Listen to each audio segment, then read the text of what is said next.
Hello VIPs, நம்ம systematic investment பிளானை பற்றி தான் இந்த வீடியோவில் பார்க்க போகிறோம். இந்த வீடியோ சிஸ்டமேட்டிக் இன்வெஸ்ட்மெண்ட் பிளான்னா என்னென்னு தெரியாதவங்களுக்கும், எஸ்ஐபினா என்னென்னு தெரியும் ஆனால் அதில் எப்படி சூஸ் பண்ணுறதுன்னு தெரியாதவங்களுக்கும் இந்த வீடியோ ரொம்பவே ஹெல்ப்ஃபுல்லாக இருக்கும்.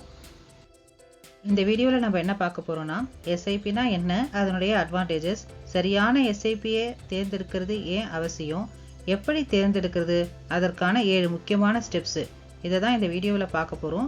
வீடியோவை ஸ்கிப் பண்ணாமல் கடைசி வரைக்கும் பாருங்கள். சிப் எல்லாருமே கேள்விப்பட்டிருப்பீங்க. சிஸ்டமேட்டிக் இன்வெஸ்ட்மெண்ட் பிளான் தெரியாதவங்களுக்கு சிஸ்டமேட்டிக் இன்வெஸ்ட்மெண்ட் பிளானுங்கிறது ஒரு பேங்க்கில் நம்ம ஒரு ஆர்டி போடுற மாதிரியான ஒரு இன்வெஸ்ட்மெண்ட் மெத்தட் இன் மியூச்சுவல் ஃபண்டை தான் சிஸ்டமேட்டிக் இன்வெஸ்ட்மெண்ட் பிளான்னு சொல்லுவோம். வெரைட்டி ஆஃப் ஸ்கீம்ஸ் இருக்குது மியூச்சுவல் ஃபண்டில். அந்த ஸ்கீமில் நம்ம இன்வெஸ்ட்மெண்ட் பண்ணுற மெத்தடுக்கு பேர் சிப்பு. மியூச்சுவல் ஃபண்டுங்கிறது ரெஜிஸ்டர்ட் அண்டர் செபி. இந்த மியூச்சுவல் ஃபண்ட் எப்படி ஸ்ட்ரக்சர் இருக்குங்கிறது நம்ம வீடியோவே போட்டிருக்கேன். தனியாகவே ஒரு வீடியோ இருக்குது, செப்பரேட்டாக போய் பாருங்கள். அந்த வீடியோவை பார்த்தீங்கன்னா மியூச்சுவல் ஃபண்ட்னா என்ன, அதனுடைய ஸ்ட்ரக்சர் என்னங்கிறது, எதன் கீழே அது செயல்படுதுங்கிறது உங்களுக்கு டீட்டெயிலாக இருக்கும். பேங்க்கில் உள்ள ஆர்டிக்கும் எஸ்ஐபிக்கும் என்ன டிஃப்ரென்ஸ்னு ஒரு தனி வீடியோ இருக்குது, அதையும் போய் பாருங்கள். பேங்க்கில் நம்ம போடுற ஆர்டிக்கு இன்ட்ரெஸ்ட்டாக கொடுப்பாங்க. மியூச்சுவல் ஃபண்டில் நம்ம பண்ணுற இன்வெஸ்ட்மெண்ட்டுக்கு அவங்க அதில் வர ப்ராஃபிட்டை நமக்கு ரிட்டர்ன்ஸாக கொடுப்பாங்க. இதுதான் இது ரெண்டுத்துக்கும் உள்ள மேஜர் டிஃப்ரென்ஸு.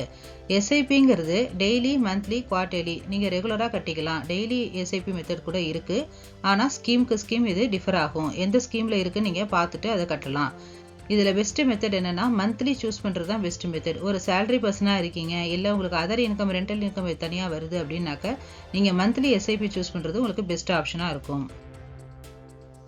எஸ்ஐபியால் மேஜர் அட்வான்டேஜஸ் என்னன்னாக்கா, டிசிப்ளின். நம்மளுடைய சேவிங்ஸ் அண்ட் இன்வெஸ்டிங் ஹேபிட்டை இதை இம்ப்ரூவ் பண்ணுறதுக்கு ஹெல்ப்ஃபுல்லாக இருக்கும் டிசிப்ளினாக நம்ம கட்டுறதுனால.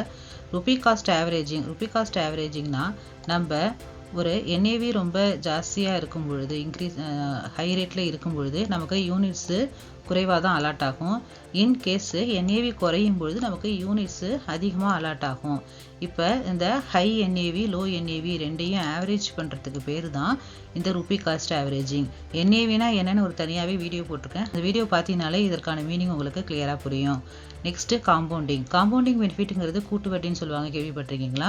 இப்போ நம்ம மியூச்சுவல் ஃபண்டில் இன்வெஸ்ட்மெண்ட் பண்ணும்போது லாங் ரனில் இருக்கிறதுனால நமக்கு வர அந்த ப்ராஃபிட் அமௌண்ட்டை திருப்பியும் ரீஇன்வெஸ்ட்மெண்ட் பண்ணுறதுனால நமக்கு கிடைக்கிற பெனிஃபிட் பேர் தாங்க காம்பவுண்டிங் பெனிஃபிட்டு.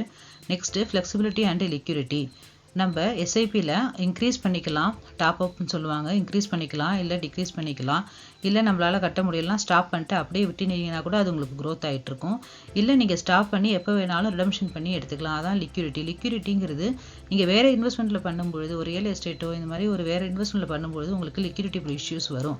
ஆனால் மியூச்சுவல் ஃபண்டில் பொறுத்த வரைக்கும் நீங்கள் இன்றைக்கி ரிடம்ஷன் பண்ணுறீங்க அப்படின்னாக்க T+2 டேஸும்பாங்க, 2 நாளுக்குள்ளே உங்கள் அக்கௌண்ட்டுக்கு பணம் கிரெடிட் ஆகிடும்.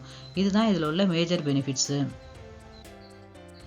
சரியான எஸ்ஐபியை ஏன் தேர்ந்தெடுக்கணும் அப்படின்னாக்க, உங்களுடைய ஃபினான்ஷியல் ஆப்ஜெக்ட்ஸு, ரிஸ்க் டாலரன்ஸு, அதாவது ஃபினான்ஷியல் ஆப்ஜெக்ட்ஸ் அண்ட் கோல்ஸுங்கிறது பர்சன் டு பர்சன்ஸ்க்கு டிஃபர் ஆகும். அவங்களுடைய ரிஸ்க்கும் ரிஸ்க் எடுக்கக்கூடிய கெப்பாசிட்டியும் பர்சன் டு பர்சன் டிஃபர் ஆகும். ஸோ உங்களுக்கு என்ன தேவையோ, உங்களுக்குன்னு ஒரு கோலை ஃபிக்ஸ் பண்ணி உங்களுக்கு என்ன தேவையோ அதை நீங்கள் கரெக்டாக சூஸ் பண்ணீங்க அப்படின்னாக்க உங்களுடைய எஸ்ஐபி ரிட்டர்ன் பர்சன்டேஜும் க்ரோத்து நல்லா இருக்கும். அதே சமயம் நீங்கள் ரிஸ்க்கை மிட்டிகேட் பண்ணுறதுக்கு என்னெல்லாம் பண்ணிக்கலாம்னு முன்னாடியே பிளான் பண்ணிக்கலாம். இன்வெஸ்ட்மெண்ட் ஜேர்னியும் உங்களுக்கு ஸ்மூத்தாக இருக்கும், கோல் ஓரியன்டாக இருக்கும். நீங்கள் இப்போ ஒரு கார் வாங்கணும், இல்லை இப்போ பென்ஷன் பிளான் பண்ணிக்கணும் அப்படின்னு நீங்கள் நினைக்கிறீங்க, ரிட்டையர்மெண்ட் பிளானிங் பண்ணிக்கணும் அப்படின்னு நினைக்கிறீங்கன்னா நீங்கள் முன்னாடியே அதை பிளான் பண்ணி ஸ்டார்ட் பண்ணும்பொழுது உங்களுடைய ஃபினான்ஷியல் கோல் அச்சீவ் பண்ணுறதுக்கு ரொம்பவே யூஸ்ஃபுல்லாக இருக்கும். அதனால தான் சரியான எஸ்ஐபியை சூஸ் பண்ணணுங்கிறது. ஒரு ஷார்ட் டைம் கோலுக்கு போய் ஒரு லாங் டேர்ம் இன்வெஸ்ட்மெண்ட்டை பண்ணிட்டீங்கன்னாக்க உங்களுடைய கோல் அச்சீவ் ஆகாது. இதெல்லாம் தான் டீட்டெயிலாக நம்ம நெக்ஸ்ட்டு பார்க்க போகிறோம். நீங்கள் இதை மாதிரிலாம் கரெக்டாக சூஸ் பண்ணி நீங்கள் இன்வெஸ்ட்மெண்ட் பண்ண ஆரம்பிச்சிங்கனாக்க, இந்த ஷேர் மார்க்கெட்டு, மியூச்சுவல் ஃபண்ட்னாலே லாஸ் அப்படின்னு தவறான கண்ணோட்டமாக பார்க்குறாங்க இல்லையா? ஒரு தவறான கண்ணோட்டத்தை நம்ம மிட்டிகேட் பண்ணணும் அப்படின்னாக்க நீங்கள் சூஸ் பண்ணும்போதே சரியான எஸ்ஐபியை தேர்ந்தெடுக்கிறது ரொம்பவே அவசியம். நீங்கள் சரியான எஸ்ஐபியை தேர்ந்தெடுக்கணும்னா கண்டிப்பாக இந்த 7 ஸ்டெப்ஸை ஃபாலோ பண்ணுங்கள். ஃபஸ்ட்டு என்ன பண்ணணும்னாக்க, டிஃபைன் யுவர் ஃபினான்ஷியல் கோல்ஸு. இப்போ முதல்ல உங்கள் கோலை ஃபஸ்ட்டு ஃபிக்ஸ் பண்ணிக்கிங்க. எதுக்காக நம்ம இந்த சிஸ்டமேட்டிக் இன்வெஸ்ட்மெண்ட் பிளானில் இன்வெஸ்ட்மெண்ட் பண்ணுறோம், இதோடைய பர்பஸ் என்ன, இந்த அமௌண்ட் வந்தால் நம்ம எதுக்கு யூஸ் பண்ணுவோங்கிறதுல நீங்கள் கண்டிப்பாக கிளியராக இருந்தே ஆகணும். அந்த கோலை எப்படி பிரிக்கலாம்னா, short term goals, medium term goals, long term goals. Short term goals அப்படிங்கிறது என்னன்னாக்க, 1 to 3 இயர்ஸ்க்குள்ள ஒரு எமர்ஜென்சி ஃபண்டு, இல்லை ஒரு வெக்கேஷனுக்கு வேணும், ஒரு வெட்டிங்க்கு வேணும், இல்லை ஏதோ ஒரு பிக் பர்பஸ்க்கு நான் ஒரு கார்பஸ் கிரியேட் பண்ணணும் அப்படின்னு நினச்சிங்கன்னா அதெல்லாம் ஷார்ட் டேர்ம் கோல்ஸில் வரும். மீடியம் டேர்ம் கோல்ஸ் அப்படிங்கிறது என்னன்னாக்கா 3 to 7 இயர்ஸ் ஒரு கார் வாங்கணும், ஒரு சில்ட்ரன்ஸோட எஜுகேஷனுக்கு நீங்கள் யூஸ் பண்ணணும் அந்த பணத்தை வச்சு அப்படின்னு நினைக்கிறீங்கன்னாக்கா அதெல்லாம் மீடியம் டேர்ம் கோல்ஸு.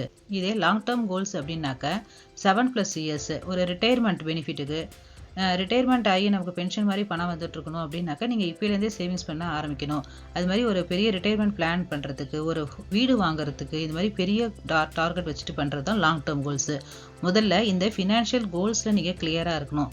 இந்த ஃபினான்ஷியல் கோலில் நீங்கள் கிளியராக இல்லை அப்படின்னாக்கா நீங்கள் ஒரு ஷார்ட் டேர்ம் கோல் இருக்கிற ஒரு வெட்டிங்க்கு ஒரு ப்ரிப்பேர் பண்ணியிருக்கீங்க அப்படின்னாக்கா அந்த பணத்தை கொண்டு போய் எஸ்ஐபியில் ஒரு லாங் டேர்மில் உள்ள போட வேண்டிய ஒரு இன்வெஸ்ட்மெண்ட் மெத்தடில் நீங்கள் இன்வெஸ்ட்மெண்ட் பண்ணிட்டீங்கன்னா உங்களோட ஃபினான்ஷியல் கோலும் அச்சீவ் ஆகாது, நிறையா லாஸ் வரதுக்கும் நிறையவே சான்சஸ் இருக்குது. அதனால் ஃபஸ்ட்டு நீங்கள் என்ன உங்களுடைய ஃபினான்ஷியல் கோலுங்கிறதுல கிளியராக இருக்கணும். நெக்ஸ்ட்டு முக்கியமான ஸ்டெப்பு, உங்களுடைய ரிஸ்க் எடுக்கக்கூடிய கெப்பாசிட்டியை நீங்கள் முதல்ல அனலைஸ் பண்ணணும். நீங்கள் எந்த மாதிரியான ரிஸ்க் எடுக்கக்கூடியவங்க, conservative risk, moderate risk, aggressive risk. கன்சர்வேட்டிவ்ங்கிறது ரொம்ப ரிஸ்க் எடுக்காமல் அதே சமயம் எனக்கு ஒரு பேங்க்கில் வர மாதிரியான ஒரு இன்ட்ரெஸ்ட் வரணும்னு நினைக்கிறவங்க conservative risk. Next medium risk எடுக்கிறவங்களுக்கு மாடரேட்டு, அக்ரெசிவ்ங்கிறது ஹை ரிஸ்க் எடுக்கிறவங்களுக்கு. கன்சர்வேட்டிவ்ங்கிறது 1 to 3 இயர்ஸ் லைக் டெப்ட் ஃபண்ட்ஸில் போட்டு வச்சுக்கலாம். கவர்மெண்ட் பாண்ட்ஸ் அப்படின்னு சொல்லுவாங்களா, கடன் பத்திரம், அந்த மாதிரி போகிறதுக்கு பேர் தான் டெப்ட் funds. Next moderate 3 to 7 years hybrid funds, அதாவது ஈக்விட்டி ப்ளஸ் டெப்டையும் கலந்தது தான் இந்த moderate fund. Next aggressive fund 7+ years, அதாவது ஈக்விட்டி ஃபண்டு. ஈக்விட்டி ஃபண்டுங்கிறது ஷேர் மார்க்கெட்டில் லிஸ்டிங் ஆகிருக்கிற கம்பெனிஸில் இன்வெஸ்ட்மெண்ட் பண்ணுறதுக்கு பேர் தான் ஈக்விட்டி ஃபண்டு. கன்சர்வேட்டிவில் உங்களுக்கு லோயஸ்ட்டு ரிட்டர்ன் தான் இருக்கும், ஆனால் ரிஸ்க்கு கம்மி. மாடரேட்டில் ரிஸ்க் கொஞ்சம் கூட, ரிட்டர்னும் கொஞ்சம் கூட இருக்கும். அக்ரெசிவில் ஃபுல்லாகவே ஹை ரிஸ்க்கு ஹை ரிட்டர்ன் இருக்கிறதுக்கும் சான்சஸ் இருக்குது லாங் ரனில் போடும்பொழுது. நெக்ஸ்ட்டு ஸ்டெப்பு, ஃபண்டை சூஸ் பண்ணுறது. அதாவது ஒரு ஃபண்டை சூஸ் பண்ணுறதுக்கு முன்னாடி அதோடைய பாஸ்ட் ரெக்கார்டை நம்ம பார்க்கணும். ஆனால் பாஸ்ட் ரெக்கார்ட் ஃப்யூச்சர்லேயும் அதே பர்ஃபார்ம் பண்ணுவான்னு கேட்டாக்கா அதுக்கு எந்த விதமான கேரண்டியும் கிடையாது. ஆனால் நம்ம இன்வெஸ்ட்மெண்ட் பண்ணுறதுக்கு முன்னாடி ஓரளவுக்கு பேசிக்காக அதோட ட்ராக் ரெக்கார்டு எப்படி இருக்குங்கிறத பார்க்கணும். அதுக்கு எப்படின்னா கன்சிஸ்டன்சியாக இருக்கணும் பார்க்கணும். Next comparison to benchmarks, peer comparison. Consistency அப்படின்னாக்கா இது வரைக்கும் ஒரு 5 to 10 வருஷத்தில் அந்த நம்ம போடக்கூடிய ஃபண்டு எப்படி பர்ஃபார்ம் பண்ணியிருக்கு அப்படிங்கிறத பார்க்கணும். நெக்ஸ்ட்டு கம்பேரிசன் டு பெஞ்ச் மார்க்ஸில் இது பெஞ்ச் மார்க் இண்டெக்ஸ்னு செபி ஒன்று கொடுத்துருப்பாங்க. அதன்படி ஆல்ஃபா பீட்டா அப்படின்னு ஃபார்முலாலாம் சொல்லுவாங்க. அந்த ரேஷியோலாம் ஒர்க் அவுட் பண்ணி இந்த நீங்கள் போடக்கூடிய ஃபண்டு நல்லா பர்ஃபார்ம் ஆகிருக்கா அப்படின்னு கம்பேர் பண்ணி பார்த்துக்கணும். நெக்ஸ்ட்டு பியர் கம்பேரிசனுங்கிறது சேம் கேட்டகரியில் உள்ள ஃபண்டோடைய கம்பேர் பண்ணி பார்க்குறதுக்கு பேர் தான் பியர் கம்பேரிசன். நீங்கள் இதெல்லாம் செக் பண்ணிட்டு தான் ஃபண்டோடைய ட்ராக் ரெக்கார்டு எல்லாத்தையும் செக் பண்ணிட்டு தான் நீங்கள் இன்வெஸ்ட்மெண்ட்டை ஸ்டார்ட் பண்ணணும். Next step, fund manager expertise. நீங்கள் ஒரு ஃபண்டை சூஸ் பண்ணிட்டீங்க, அந்த ஃபண்டை யார் மேனேஜ் பண்ணுறாங்க, அவங்களோட எக்ஸ்பீரியன்ஸ் என்னங்கிறத நீங்கள் தெரிஞ்சுக்கணும். டிஃப்ரெண்ட் மார்க்கெட் கண்டிஷனை அவங்க எப்படி ஹேண்டில் பண்ணுவாங்க, பெட்டராக ஹேண்டில் பண்ணுவாங்களா அப்படிங்கிறத அவங்களுடைய எக்ஸ்பீரியன்ஸை வச்சு நீங்கள் தெரிஞ்சுக்கலாம். நெக்ஸ்ட்டு அது ட்ராக் ரெக்கார்டு. அவங்களுடைய ட்ராக் ரெக்கார்டு, அவங்க ஒரு வாலடைல் பீரியடில் அவங்க ஃபண்டை எப்படி மேனேஜ் பண்ணியிருக்காங்க, ரொம்ப டவுன் பீரியடில் அந்த ஃபண்டை அவங்க நல்லா கொண்டு போயிருக்காங்களா அப்படின்னு அவங்களுடைய ட்ராக் ரெக்கார்டையும் பார்க்கணும். Next step, analyse fees and expenses. நீங்கள் ஒரு இன்வெஸ்ட்மெண்ட் பண்ணுறீங்கன்னா அதுக்கான சார்ஜஸ் என்ன, எக்ஸ்பென்சஸ் என்னங்கிறத நீங்கள் கிளியராக தெரிஞ்சுக்கணும். மியூச்சுவல் ஃபண்டை பொறுத்த வரைக்கும் அது என்ன சொல்லுவாங்கன்னா எக்ஸ்பென்ஸ் ரேஷியோ அப்படின்ட்டு சொல்லுவாங்க. இதை எப்படி பிரிக்கலாம் அப்படின்னாக்கா, எக்ஸ்பென்ஸ் ரேஷியோங்கிறது என்னென்னா நீங்கள் போடுற இன்வெஸ்ட்மெண்ட் எல்லாமே டைரக்ட், ரெகுலர் அப்படின்னு 2 பிரிப்பாங்க. டைரக்ட் அப்படிங்கிறது என்னென்னா நீங்கள் டைரெக்டாகவே நீங்களே போய் இன்வெஸ்ட்மெண்ட் பண்ணுறதுக்கு பேர் டைரக்ட் மெத்தடு. ரெகுலர் மெத்தட்னா எங்களை மாதிரி மியூச்சுவல் ஃபண்ட் டிஸ்ட்ரிபியூட்டரு அவங்க மூலியமாக நீங்கள் இன்வெஸ்ட்மெண்ட் பண்ணுறதுக்கு பேர் ரெகுலர் மெத்தடு. டைரக்ட் மெத்தடுங்கிறது கொஞ்சம் லோ காஸ்ட்டாக இருக்கும், ரெகுலர் மெத்தடுங்கிறது கொஞ்சம் ஹை காஸ்ட்டாக இருக்கும். ரெகுலர் பிளானுங்கிறது எங்களை மாதிரி ஒரு டிஸ்ட்ரிபியூட்டர், ஒரு ஸ்டாக் புரோக்கர் அவங்க மூலியமாக நீங்கள் போனீங்கன்னா அது ரெகுலர் இன்வெஸ்ட்மெண்ட் சொல்லுவாங்க. ஆனால் இந்த மாதிரி எங்களை டிஸ்ட்ரிபியூட்டர் மூலியமாக நீங்கள் போகும்போது உங்களுக்கு கைடன்ஸ் கிடைக்கிறதுக்கு, ப்ராப்பர் கைடன்ஸ் கிடைக்கிறதுக்கு ரொம்ப யூஸ்ஃபுல்லாக இருக்கும். எக்ஸிட் லோடு அப்படிங்கிறது என்னன்னாக்கா, நீங்கள் ஒரு ஸ்கீமில் போட்டிருக்கீங்க, அந்த ஸ்கீமில் எக்ஸிட் லோடு உண்டா என்னங்கிறத தெரிஞ்சுக்கணும். ஒரு சில ஸ்கீமில் வித்தின் எ மந்த்துக்குள்ளே நீங்கள் ரிடம்ஷன் பண்ணி எடுத்தீங்கன்னா சார்ஜஸ் ஒன்றுன்னு சொல்லியிருப்பாங்க. ஒரு சில ஸ்கீமில் 1 இயர் சொல்லியிருப்பாங்க. 1 இயர்க்குள்ளே நீங்கள் ரிடம்ஷன் பண்ணி நீங்கள் போகிற அமௌண்ட்டை எடுத்தீங்கன்னா 1% ஒரு சார்ஜஸ் மாதிரி டெபிட் பண்ணிட்டு தான் உங்களுக்கு பேலன்ஸ் அமௌண்ட்டை கொடுப்பாங்க. அதான் எக்ஸிட் லோடுங்கிறது. அதர் ஃபீஸ் ஏதாவது இருக்கான்னு நீங்கள் ஸ்கீம் டாக்குமெண்ட்டை கிளியராக படிச்சுக்கணும். Next step flexibility and other features.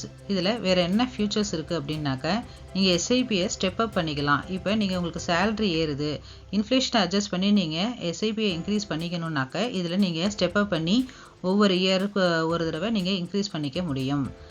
Goal based SIP.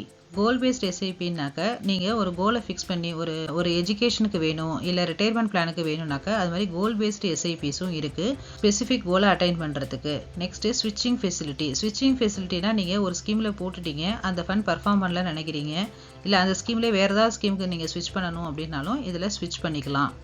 இவ்வளோ ஆப்ஷன்ஸ் இருக்குங்கிறதையும் நீங்கள் தெரிஞ்சுக்கணும். இதை ப்ராப்பராக ஸ்டெப் அப் பண்ணுறதுனால இன்ஃப்ளேஷனை நீங்கள் சமாளிக்க முடியும். உங்களுடைய கோல் பேஸ்டு எஸ்ஐபி நீங்கள் செலக்ட் பண்ணும்போது உங்களுடைய இன்வெஸ்ட்மெண்ட் ஆப்ஜெக்டிவ் வந்து அட்டைன் பண்ணுறதுக்கு ரொம்ப யூஸ்ஃபுல்லாக இருக்கும்.